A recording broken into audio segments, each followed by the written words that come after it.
Yung kumbaga trips na trip mo yung content. Sina Kong TV po. Sina Ate Donna, Ate Zainab. Yan po, yung mga gusto ko talaga pinapanood. Actually, si Donna, nagtatry din ako mag-set ng isang interview. Donna, napakabait din. Kilala ko siya besides vlogging sa ginagawa ko. At sila Kong, sana ma-interview ko rin ang buong team nila. So, yun. Sabi mo nga kanina na one thing that made you take a quick break would be the comments.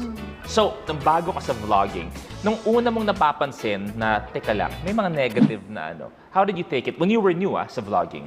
Inisip ko na part to, kumbaga para siyang trabaho eh. May mga bad customers, may mga good customers. So you have to be professional na nandito ako sa industry na to, dapat ready ako sa pinasok ko. Okay. Pero that doesn't mean allowed sila na mag-penetrate sa lifestyle ko, sa buhay ko. Alam mo yung hate comments po na binibigay nila, hindi pwedeng magpe-penetrate yun sa akin. So ako yung merong rights para i-close yung door ko sa kanila. Kung okay lang tanungin, may isa ba na medyo tumatak sa'yo na yun yung kumbaga naging last na, okay, rest na muna ako? Kabet, sinasabi